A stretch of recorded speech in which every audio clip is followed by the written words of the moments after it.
A palavra de Deus, no Salmo 118, versículo 24, ressalta que este é o dia que fez o Senhor. Regozijemo-nos e alegremos nele. Por sinal, hoje no calendário, registra-se o calendário, o dia 28 de maio. Esse dia, alguns anos atrás, ou melhor diria, há 28 anos atrás, foi um dia muito alegre, Deus me dando a alegria e regozijo. Foi o dia que eu e a dona Célia começamos o nosso namoro, lá no bosque de Araçatuba. Tinha um lugar lá, um banco, lá eu já fiz o pedido de casamento. É verdade.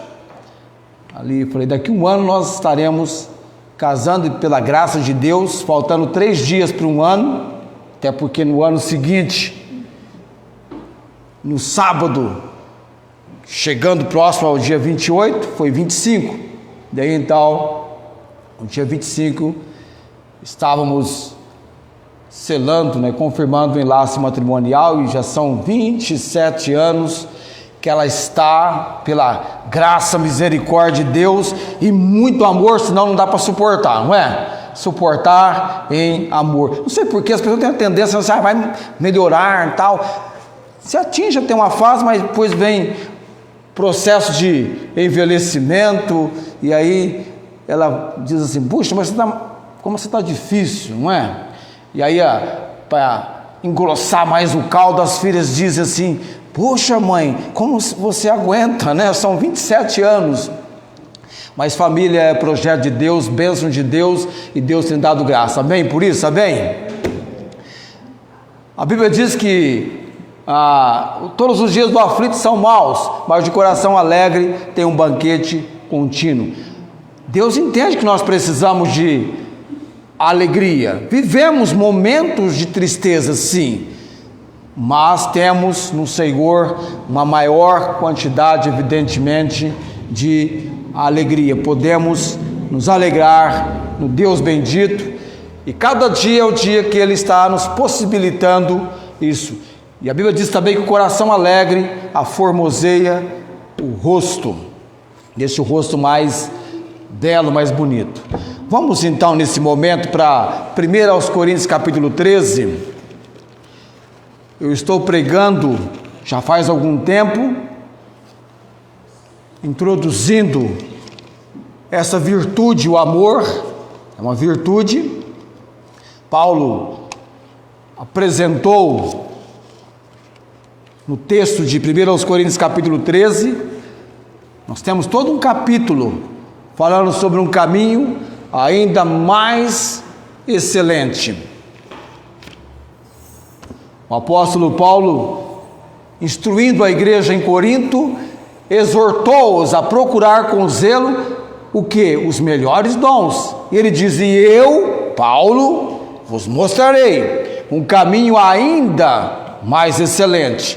E aí no capítulo 13, ele descreve, ele apresenta, ele considera esse caminho ainda mais excelente. Nós estamos estudando, porque nós estamos estudando 3 virtudes apresentadas aqui no capítulo 13, elas fazem parte do pacote que envolve o amor: fé, esperança e o amor. E nós estudamos sobre a fé, amor, e posteriormente, como eu tenho mencionado, nós iremos estudar sobre a esperança, e para isso nós temos toda a epístola do apóstolo Paulo, a 1ª e 2ª aos Tessalonicenses, quando nós vamos destacar a importância para nós da esperança. Mas a esperança, um dia não vamos mais precisar dela. Chegar-se-á o tempo que o que agora esperamos será a realidade. É para lá que estamos indo, amém? Amém. Para lá que estamos indo. Fiquei muito alegre quando nós estávamos cantando aqui dos cânticos do Senhor, que aquece, mexe com o nosso coração, nos preparando para o tempo da pregação e ensino da palavra.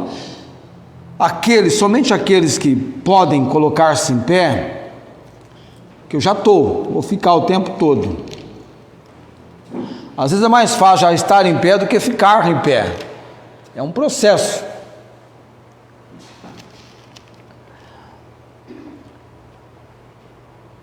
Lembrando sempre para você, os primeiros 3 versículos, Paulo está falando a respeito da importância ou necessidade do amor. Por que o amor é tão necessário?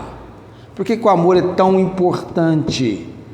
Tudo que você sabe fazer e com primor, com esmero, você fizer, sem amor, não tem resultado algum, não tem proveito nenhum.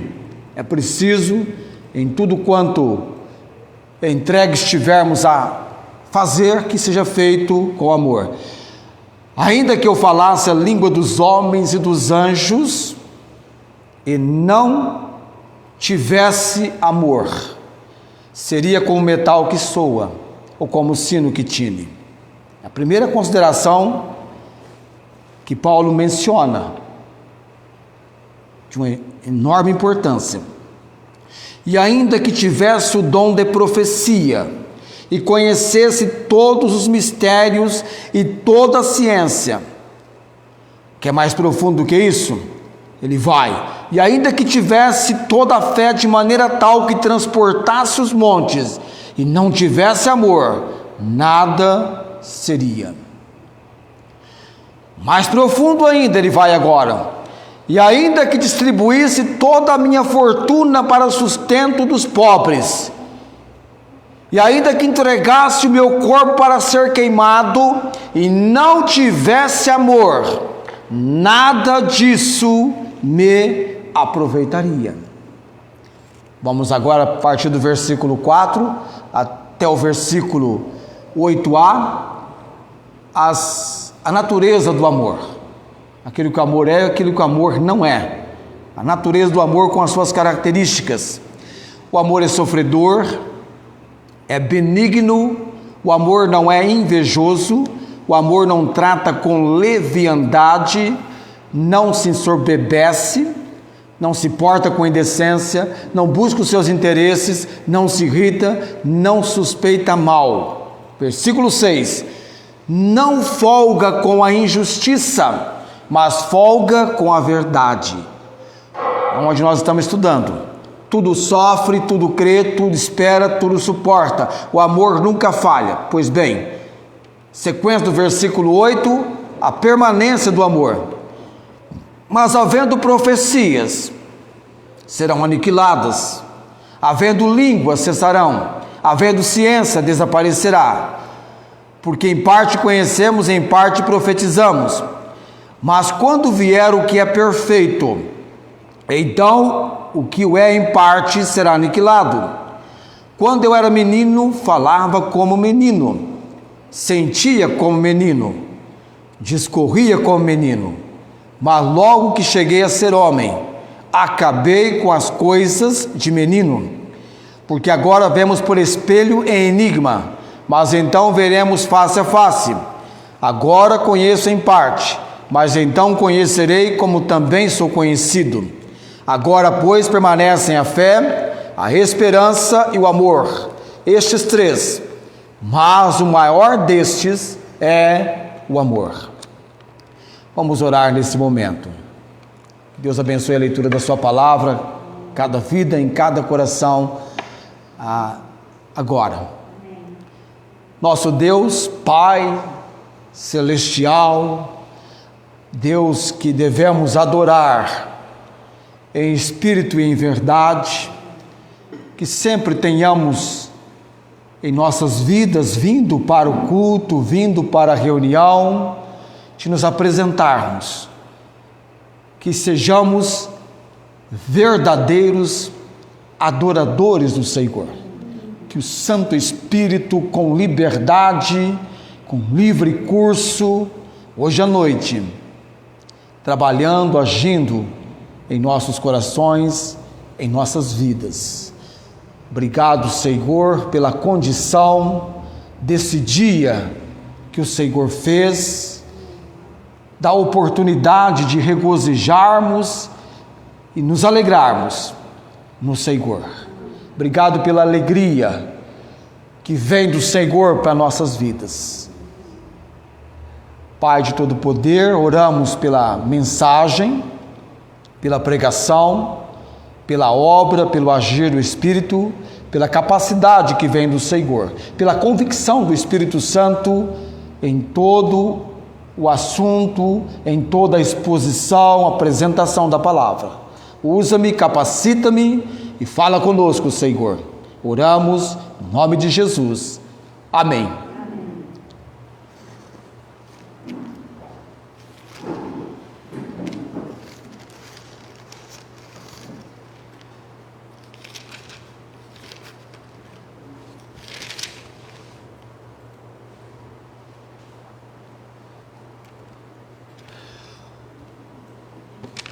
O apóstolo Paulo, pela obra de Deus na sua vida, ele foi alguém escolhido, não apenas escolhido, mas também capacitado para essa obra de Deus. A missão de Paulo podia ser compreendida, observada e muito bem colocada. Ela tinha 3 fatores distintos de uma mesma missão: pregar o Evangelho, levar o nome de Jesus Cristo para os gentios, judeus e também os reis. Ele ia pregar para os gentios, para os filhos de Israel e perante reis, que envolviam os gentios, ou poderia ser alguém dos filhos de Israel. A missão de Paulo, mais consideravelmente nítida: doutor dos gentios. Ele fala isso em Timóteo, na epístola. Ele foi pregador, apóstolo, doutor dos gentios, com uma condição impressionante dada por Deus para propagar com os gentios as boas novas de Jesus Cristo. Tanto é que Deus o usou pregando em vários lugares, principalmente na Grécia. Na segunda viagem missionária, passa por Atenas, e de Atenas a Corinto, e prega o Evangelho. Almas são ganhas para Jesus Cristo. Uma igreja numa sociedade de uma outra cultura, com aspectos diferentes, mas uma igreja de Deus. Eu fiquei tão impressionado quando um pregador, mencionando primeiro aos Coríntios, quando Paulo escreve a carta à igreja de Deus que está em Corinto. Você pode imaginar que pensamento nobre. Deus tinha uma igreja em Corinto, como agora tem uma igreja aqui, neste lugar em Barretos. Como tem a igreja de Deus nas Filipinas, lá na Suíça, ou você poderia pensar a igreja de Deus no Japão. E nós temos entendido que Deus estabelece a obra da igreja de Jesus Cristo, a igreja cuja as portas do inferno não prevalecerão contra ela. Edificarei a minha igreja, as portas do inferno não prevalecerão contra ela. Ela foi edificada, ela continua existindo, e é ela, a igreja de Deus, cujo cabeça é Cristo, que em breve Ele estará retornando, acontecerá a sua segunda vinda. Ele vem buscar a sua igreja. Ela é a noiva se preparando para as bodas do Cordeiro. Igreja de Deus em Corinto. Paulo lá chegou, pregou. A igreja tinha vários problemas,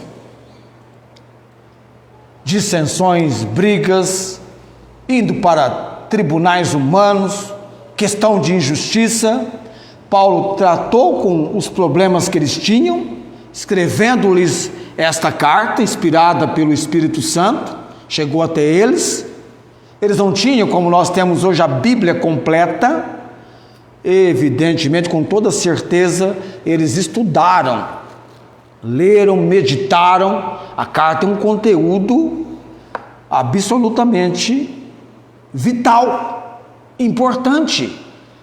Mas Deus já tinha em consideração demais gerações de igrejas semelhantes à igreja de Corinto, irmãos e irmãs com talvez as mesmas dificuldades enfrentadas por aquela igreja. Nós somos como eles, da cultura gentílica. Nós não somos judeus, nós somos gentios, como eles. E Paulo então tratou com eles, mas algo importante que Paulo disse para eles, nós dizemos aqui: nenhum apóstolo de Jesus Cristo, nenhum pregador da palavra de Deus vai se preocupar, quando entregue a pregar, tentar uma missão que não é nossa. Não estava no pensamento de Paulo que, ao escrever a carta, e a carta lá chegasse, que através da carta, por causa dele, Paulo, houvesse persuasão, que ele pudesse, com os argumentos, trazer convicção, convencimento. Eu e você, a minha e a sua missão é de sermos arautos, anunciadores, pregadores do Evangelho. A obra de convicção, ela é de quem? 1 Coríntios capítulo 2, versículo 4, Paulo diz: porque a minha pregação não consistiu em palavras persuasivas de sabedoria humana, mas em demonstração de espírito e de poder. Amém? A convicção, a obra de convencimento é do Espírito Santo. Então, a minha missão é apresentar a palavra. Quem vai convencer você é o Espírito Santo. Quem vai convencer você que o amor não folga com a injustiça, mas folga com a verdade, é onde nós estamos estudando, é obra do Espírito Santo. É obra do Espírito Santo. E nós entendemos semana passada a respeito de um fato importante, quando nós lidamos com a questão da injustiça, que é o contrário da injustiça, que é a justiça.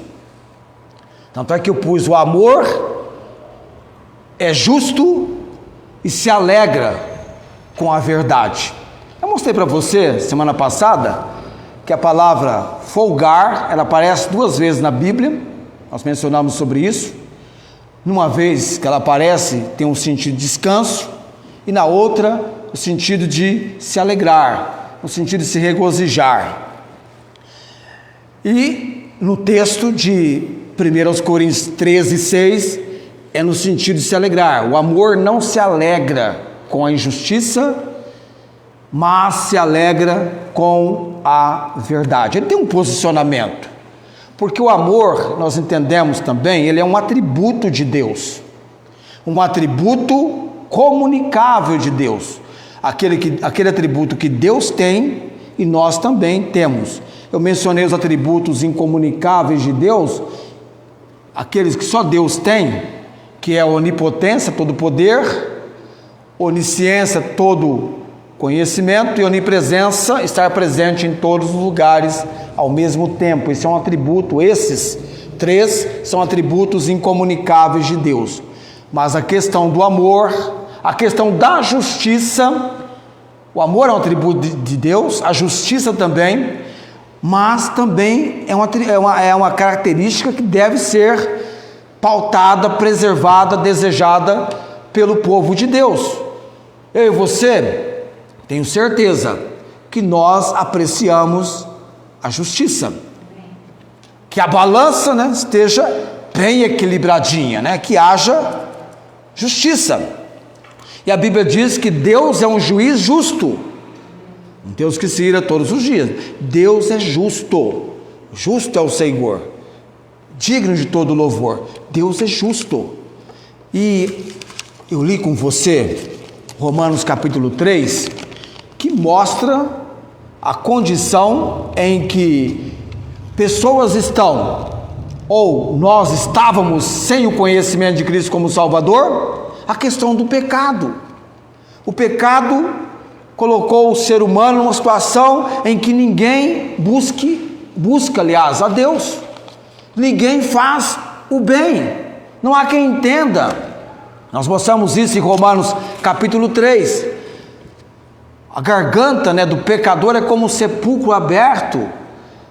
E é algo terrível.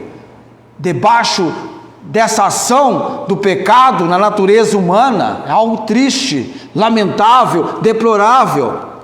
Deixa eu voltar lá em Romanos capítulo 3, porque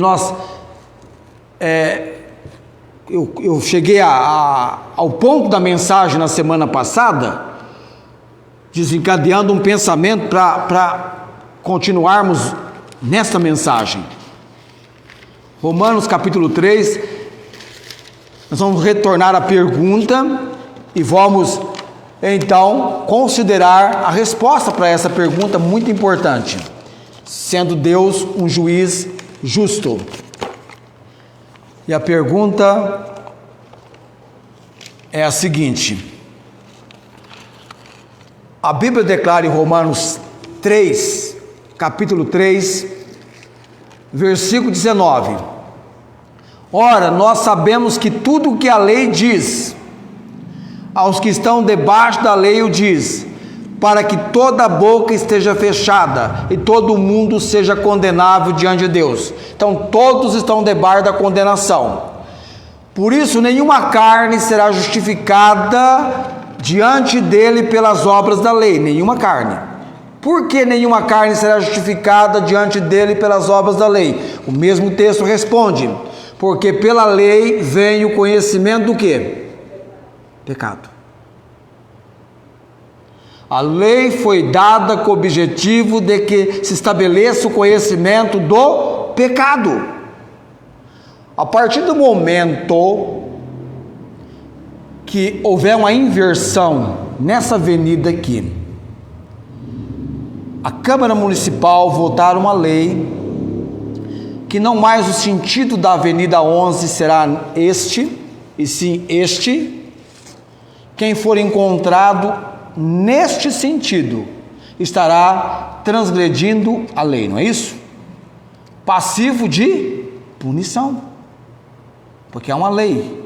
Então a lei é para mostrar o erro, o pecado. Pela lei vem o conhecimento do pecado. E a Bíblia é clara em relação a isso.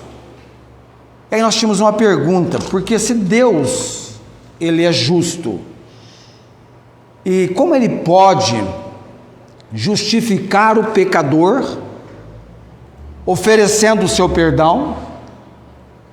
Porque uma coisa é Deus te perdoar, mas Ele não isenta a sua culpabilidade. Mas como Deus, sendo justo, como Ele é, pode justificar o pecador oferecendo o seu perdão, sem que isso aplique a sua lei e Ele não seja injusto? Ele vai perdoar o pecador, manifestar uma obra de justificação, vai declarar o pecador justo, sem aplicar a sua lei para o pecador e não ser considerado injusto. Como Ele pode justificar? Aí então vem a resposta do versículo 21 do capítulo 3. A justiça que é imputada. Então vamos lá, capítulo 3. Mas agora se manifestou a lei sem a justiça de Deus, tendo testemunho da lei e dos profetas, isto é, a justiça de Deus pela fé em Jesus Cristo, para todos e sobre todos os que creem, porque não há diferença. Jesus não é apenas o Salvador daqueles que anteriormente, antes da vinda dele, não tinham lei. Os gentios não tinham lei. Os judeus estavam debaixo da lei, deveriam atentar para a lei, obedecer a lei. aguardando aquilo que a lei mostrava. A lei tinha uma finalidade, ela ia chegar, Romanos 10, 4, o fim da lei. A finalidade da lei é te colocar nos braços de Jesus Cristo, é te colocar diante de Jesus Cristo, o único, perfeito, sem pecado, que poderia cumprir cabalmente a penalidade imposta pela lei para o pecado. Qual é o salário do pecado? A morte física, a morte espiritual. Estava no decreto de Deus. A desobediência do homem desencadeou,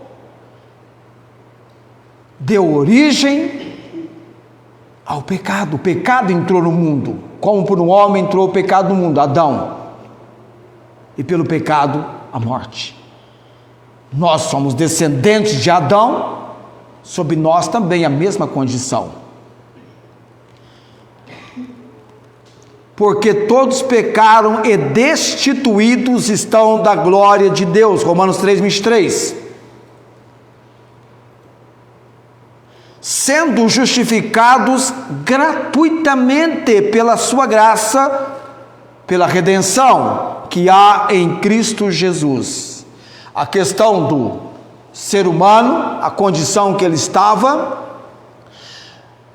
imediatamente após Adão e Eva terem tomado do fruto do conhecimento do bem e do mal, imediatamente após a intromissão do pecado no mundo, com todas as suas consequências, Deus é quem entrou em ação. Deus entrou em ação no jardim do Éden, chamando, procurando, buscando quem? O pecador Adão, a pecadora Eva. E no diálogo com Adão, ele apresenta a promessa, ali em Gênesis 3,15, da vinda do Redentor, do Salvador. Era apenas uma questão de tempo. Dentro do plano e propósito de Deus, o Salvador viria, e ele seria a pessoa que deveria ser o mais desejado, o mais aguardado na sua vida para cumprir a obra de salvação. Tudo quanto nesse período aguardando o Salvador vir fora feito, era voltado para este fato que a qualquer momento, na providência, direção e obra de Deus, teria cumprimento e teve cumprimento. Foi na plenitude dos tempos. Deus enviou o seu Filho, nascido de mulher, nascido sob a lei, para remir, salvar os que estavam debaixo da lei. A lei mostra: você é pecador, você precisa você é escravo do pecado, você precisa de um libertador, alguém que resolva a sua situação, o seu problema. Deixa eu pegar aqui algo que eu quero mostrar para você. Ele está aqui.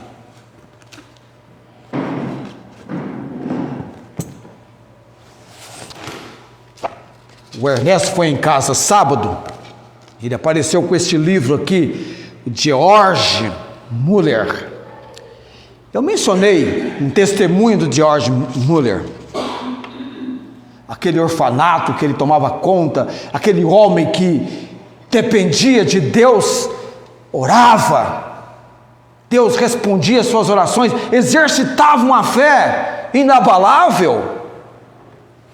Eu comecei a ler sobre a vida do George, a biografia, algo da infância dele. Eu comecei a ler, eu não tinha conhecimento desse tipo de material, sobre o George.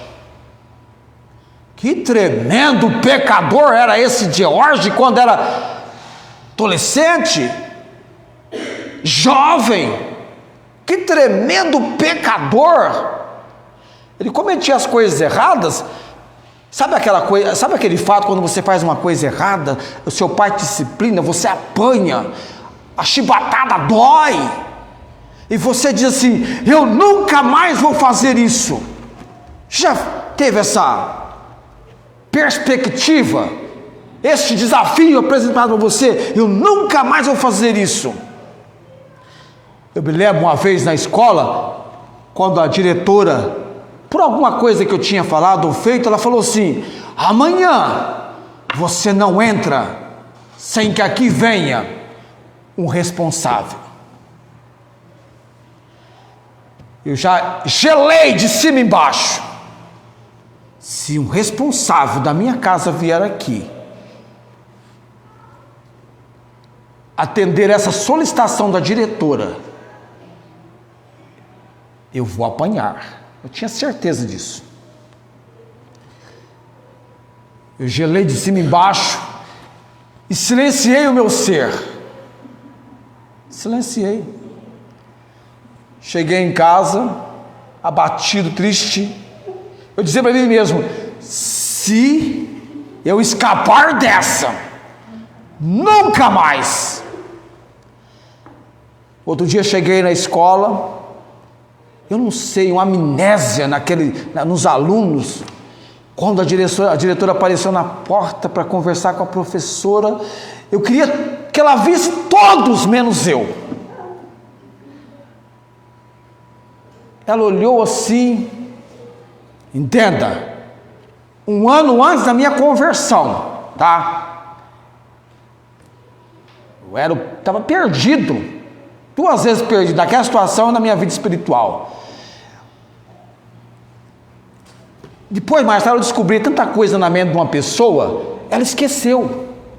Eu também procurei esquecer, todo mundo esqueceu. Ninguém lembrou. Eu nunca mencionei isso na minha família. Mas eu tinha convicção: se eu escapar dessa, nunca mais. E nunca mais mesmo. Nunca mais precisou. Eu nem lembro qual era a situação que eu tinha me envolvido. Teve uma outra também que eu, por um lapso de criança, de adolescente, a gente tinha um costume de chegar à escola e um desespero para pegar um lugar na fila. A gente colocava a bolsa ali, até a turma da 6ª série fazia isso. Eu estava na 3ª nessa época. Portão trancado, o que nós fizemos? Eu e mais um colega, mais 2. Alguém pulou, colocou a nossa bolsa na fila, para manter a nossa vaga, e ficamos lá de fora aguardando abrir. Ah, não deu outro, descobriram a nossa bolsa. Suspenso naquele dia. Só volta na aula no dia seguinte, trazendo a carteirinha assinada pelo responsável. Você acha que eu fui para casa? E o colega meu, vamos consumir o tempo da aula, porque nós íamos chegar em casa, só no horário marcado para que estivéssemos em casa, e eu estava tentando descobrir um plano como aquela carteirinha poderia ser assinada, mas estava no meu pensamento assim: nunca mais vamos pular portão algum e colocar bolsa em fila, nenhuma fila, não vamos fazer mais, nunca mais. Era eu e o Jeanir. Eu cheguei em casa e falei então para minha tia, falei: olha, tem que assinar essa carteirinha aqui. Eu não sei, eu não tenho a carteirinha, queria ter para poder ver o que estava escrito ali.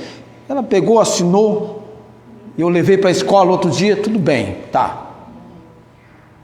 Nunca mais. Mas o George Miller, o nunca mais da ação errada que ele tinha feito era assim: nunca mais vou ser pego fazendo algo errado. Aí eu falei, esse camarada era doido. Eu falei, gente, esse indivíduo é doido. Você quando é pego alguma coisa, você quer nunca mais fazer, porque você sentiu o peso da disciplina, da correção. E assim conosco, a ação do pecado na nossa vida, e a lei mostrando: você é pecador, escravo do pecado. Todos nós não somos pecadores porque pecamos porque somos pecadores, já nascemos com essa natureza. Até o bebezinho, viu? Se deixar, já manipula os pais. Chorou, atende. Quem não chora, não mama, não tem seu desejo atendido. E tem criança que apronta mesmo, Mas a vinda do Salvador, a pessoa do Senhor Jesus. Aliás, alguém disse dele que quando a mãe dele intencionava dar-lhe uma recomendação à ordem, já era por Jesus uma ação em andamento. Que filho! Sendo justificado gratuitamente pela sua graça, pela redenção que há em Cristo Jesus, ao qual Deus propôs para propiciação ou satisfação pela fé no seu sangue, para demonstrar a sua justiça de Deus, pela remissão dos pecados dantes cometidos sob a paciência de Deus. Então, a maneira como Deus, sendo justo, pode perdoar o pecador sem aplicar a lei e não se manter injusto. Alguém tem que pagar o preço pelo meu e o seu pecado. Detalhe: alguém que não tem pecado, porque o cordeiro, na ilustração do Salvador que viria, teria que ser um cordeiro sem defeito, sem mancha, um macho perfeito, porque essa questão de ser executado, cumprindo pena de morte, de cruz, era uma prática que dizem que começou com os babilônios e depois os romanos adotaram. Não era algo estranho pregar pessoas na cruz. Tanto é que Jesus foi pregado entre dois criminosos. Mas houveram ocasiões que a pena de morte, cruz, foi cumprida, em que milhares de condenados estavam ao mesmo tempo cumprindo em suas vidas, ou em suas vidas, essa sentença. Milhares. Uma cena excruciante, terrível, que acontecia. Pena de morte. Não vai muito longe. A tradição mostra que os próprios discípulos de Jesus, até é dito de Pedro, que se considerou indigno de ter o mesmo tipo de crucificação de Cristo. Como é que Pedro foi crucificado? Cabeça para baixo. Então não é apenas uma questão de morrer na cruz do Calvário, derramar o sangue. Tinha que satisfazer a justiça de Deus. O Cordeiro imaculado, incontaminável, perfeito. Conta-se de um rei que decretou uma lei que quem fosse apanhado cometendo tal delito deveria perder os seus 2 olhos, deveria perder a visão. Qual a surpresa, a situação?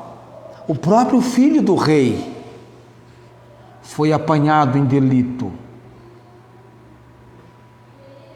e deveria perder os 2 olhos. Só que o rei, por compaixão ao seu filho e ao mesmo tempo exercendo amor e justiça, disse: Muito bem, a lei diz que 2 olhos têm que ser perdidos. Tira um dele e o meu. A justiça foi feita. 2 olhos foram perdidos. Só que um era do Pai, por amor ao Filho. Essa questão de justiça é algo muito sério. Deus não é injusto. Amém? Deus é justo. Deus é justo. A Bíblia nos ensina que Deus, Ele faz justiça e juízo a todos os oprimidos. O amor de Deus, o amor divino, o amor ágape, que foi derramado pelo Espírito Santo, é um amor de justiça. Não folga com a injustiça, mas folga com a verdade. Mas a obra de justificação, ela é pela fé. O objetivo maior, central, o objeto da fé é a obra salvadora, é a obra de salvação.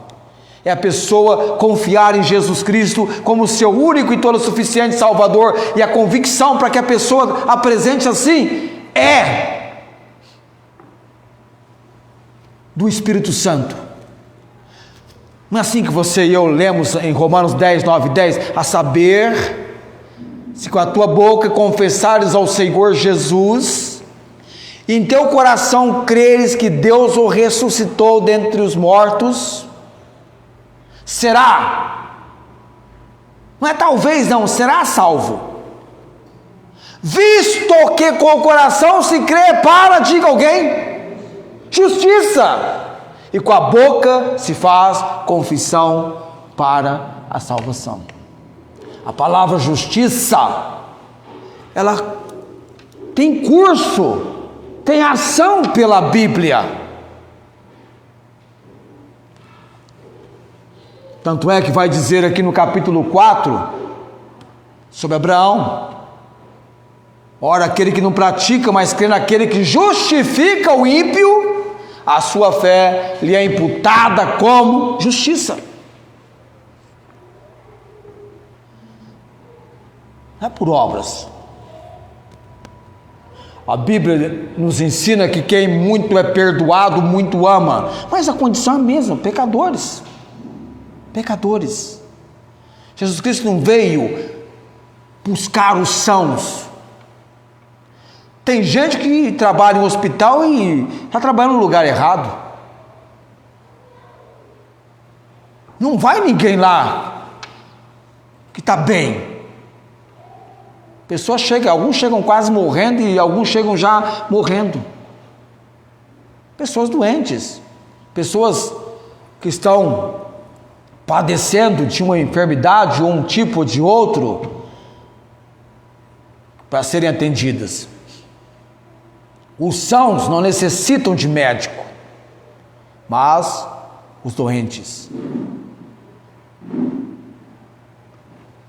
Eles misericórdia quero e não sacrifício. Ok? O amor não se alega com a injustiça. Esse amor vem de Deus, ele é divino. A Bíblia nos diz que Deus é perfeitamente justo e não tolera a injustiça. Ou seja, tudo o que ele faz, tudo, até mesmo nos castigos que Deus aplica, Deus é sempre justo. Em sua ira, Deus nunca comete injustiça. Nós somos disciplinados por Deus. Qual é o pai que não corrige o seu filho? Vai passar vergonha, vai ser envergonhado. Quando eu comecei a frequentar reuniões de pregação da palavra de Deus, até hoje ainda é assim,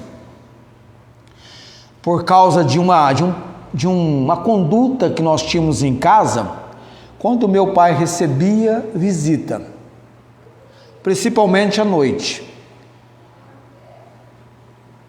todos os filhos sentadinhos, quietinhos, ali, do lado, e eu descobri que aquele momento não era um momento ruim de estar todo ali comportadinho, sentado, ouvindo a conversa dos adultos. Eu descobri que aquilo ali era fascinante. Eles começavam a contar histórias, eu entrava nas histórias. Até hoje, ilustrações, fatos, acontecimentos. Meu pai era proeminente na comunicação, tinha uma facilidade para falar. Minha mãe nem se fala. Nós nascemos numa família de pessoas que tinham... Minha mãe, embora fosse analfabeta, tinha uma facilidade incrível para a comunicação, para conversar. E meu pai, com o temperamento mais forte, tal, e eles contavam, e eu ficava ali ouvindo, e aquilo ali era uma delícia para mim. Conversar, veja bem, conversa. Eu frequentei certa vez uma igreja que eu não gostava de estar ali. Eles tinham um folhetinho, e ficava todo o tempo rezando aquele folhetinho. Eu queria estar longe, eu sentia falta da conversa, do diálogo, da comunicação dessa maneira, que era praticada em casa. Até que um dia eu vi um professor de OSPB, Organização Política Social do Brasil, é isso? Não tem mais essa matéria na escola, não. Naquela época tinha. Não na minha época, nem cheguei a pegar. Mas conversar, falar, lendo a Bíblia, fascinava com o apóstolo Pedro no dia de Pentecostes. Que exposição ele apresentou da palavra. Que exposição. Mas o nosso ponto aqui era a questão de disciplina. Os pais disciplinando os filhos. Então meu pai colocava ali, sentados, e a gente ficava quieto. Eu descobri que aquele momento era um momento bom. Então crescemos nesse princípio de ficar ouvindo, atento. Foi o melhor treinamento de audição, de ouvir que tivemos. Hoje em dia, quando eu estou na aula, no curso, o professor está falando, eu estou perseguindo. Peraí. Esse ponto aqui, tal. O que dá para fazer de observação? Porque daqui a pouco alguma observação, eu estou lá tentando entender o ponto e já estabelecendo alguma possível observação. Se é um assunto que eu sou muito familiar, dá para a gente fazer algumas colocações ou tirar algumas dúvidas e por aí vai.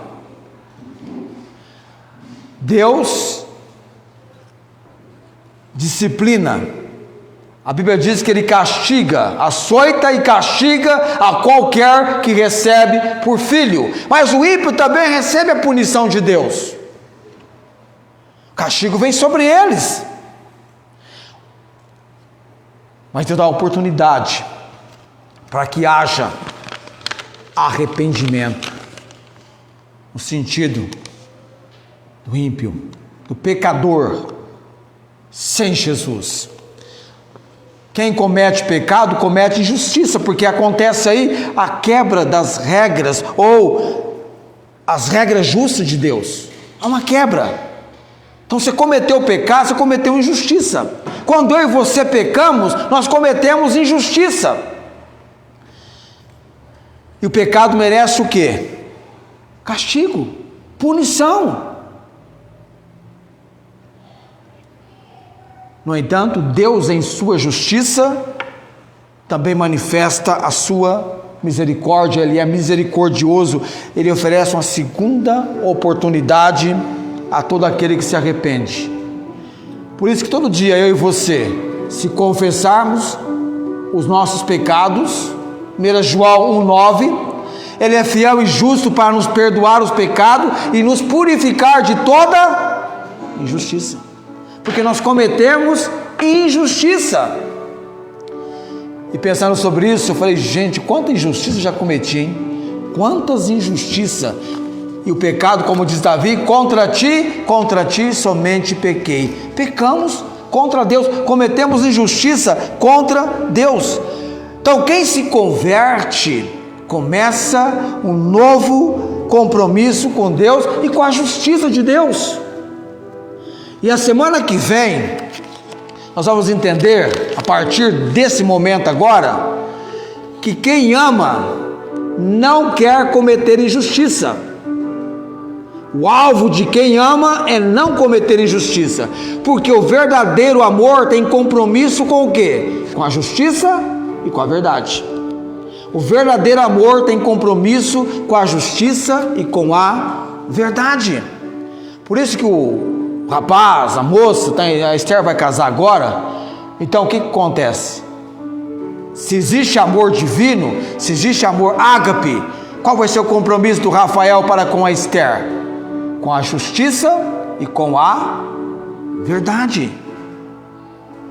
É um ponto importante, entendo, no relacionamento, porque o amor é que vai dar condição para você suportar o outro, suportar-vos uns aos outros em amor.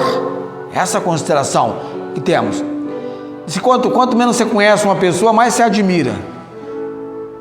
Quanto mais você a conhece, primeiro quando você conhece, você destaca, você vai perceber mais as virtudes. Aí você vai conhecendo um pouquinho mais, você vai percebendo os defeitos. Assim, você percebe um ponto das qualidades e depois os defeitos. Tem dia que você amanhece que nem você suporta você. Nossa, não estou nem eu mesmo estou me suportando, estou muito mal hoje. Há variações, há mudanças. Tem dia que está com dor de barriga,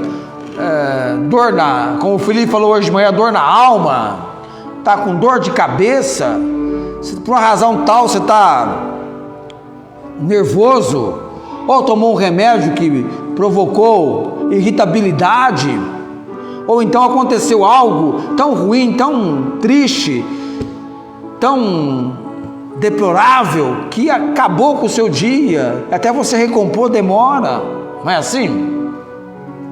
Ou então aconteceu alguma coisa que era gota d'água, e você se explodiu em ira, né, coisa assim. Então a semana que vem, quem ama não quer cometer injustiça, porque o verdadeiro amor tem compromisso com a justiça e com a verdade. E 2 pontos que eu quero estudar com você a semana que vem: como combater a injustiça e como reagir quando alguém comete injustiça contra nós. Como combater a injustiça e como reagir quando alguém comete injustiça contra nós. Coloquemos-nos em pé.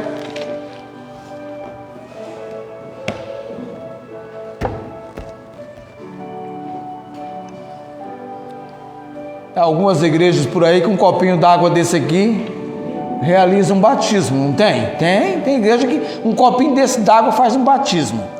Certa vez tinha um pastor batista que foi pregar numa dessas igrejas e tinha um copo de água em cima do púlpito que era para realizar o batismo. Depois, eu acho, da pregação do pastor batista.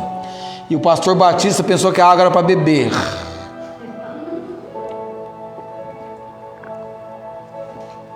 Tomou a água do batismo. Aí não tinha água para o batismo. Aquela foi embora. Parece que é verídico o fato. Eu ouvi alguém contando. Vamos nesse momento orar. A Bíblia diz que uma alma vale mais do que o mundo inteiro. E o sacrifício realizado por Cristo Jesus na cruz do Calvário é suficiente para todos. Porém, a eficiência é apenas para os que creem. Os que creem estão sendo buscados por Deus. E há pessoas hoje à noite que precisam vir a Cristo e recebê-lo como seu Senhor e Salvador. É escravo do pecado. Faz o que faz porque é escravo do pecado. Como eu disse, o pecado é um cruel senhor. Escraviza. Mantém o pecador perdido, encontrando-se um forte aliado nisto, a ação maligna. Estão andando segundo o curso desse mundo, segundo a operação das potestades, encontrando nisso um forte aliado para as suas obras malignas. É preciso orarmos para que haja vivificação, e vos vivificou, estando vós mortos em delitos e pecados. Só Deus, só a obra de Deus, no agir do Espírito Santo e a pregação do Evangelho para trazer a obra de vivificação, dar vida espiritual. Vamos orar nesse momento. Nosso Deus e Pai bendito, entendemos que a Igreja de Jesus Cristo tem uma missão. A missão do ID.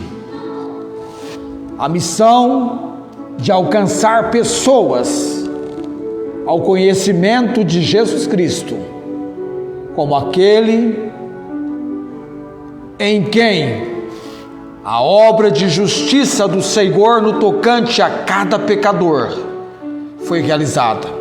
Ele tomou sobre si os nossos pecados, para que, mortos para os pecados, pudéssemos viver.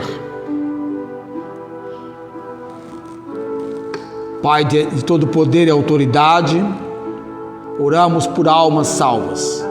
Estamos orando por 40 pessoas alcançadas por esta igreja. Estamos orando a Deus pela obra do Espírito Santo, no agir da palavra, dando-nos a convicção que necessitamos e o desejo de sermos usados pelo Senhor. Capacita-nos, ó Deus, que haja entrega e dedicação. A salvação é pela graça do Senhor, por meio da fé. Não vem das obras para que ninguém se glorie. É pela graça do Senhor. Salva, ó Deus, liberta, transforma, e que os salvos sejam edificados, tocados pelo poder da palavra do Senhor, e cada dia seja um dia importante para a missão da igreja aqui na terra, até que Cristo Jesus volte para buscá-la. Oramos no nome de Jesus. Amém. A graça do Senhor Jesus Cristo, o amor de Deus e a comunhão e as consolações do Santo Espírito seja com todos vós. Amém.